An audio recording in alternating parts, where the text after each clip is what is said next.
रथयात्रा दिन नुहे रथयात्रा परदिन हुए रथटणा एभली एक नियारा परंपरा देखा मिली गंजाम जिला धराकोटे एठी महिला राजचेमा गीतांजलि सुलक्षणा देवी रथरे छेरा पहरा करती।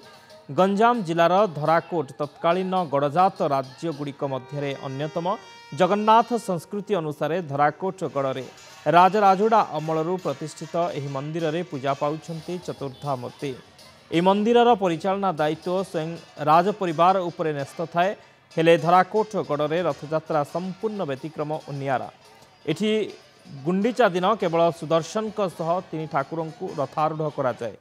ता परदिन रथ टाणीबार स्वतंत्र व्यवस्था रही।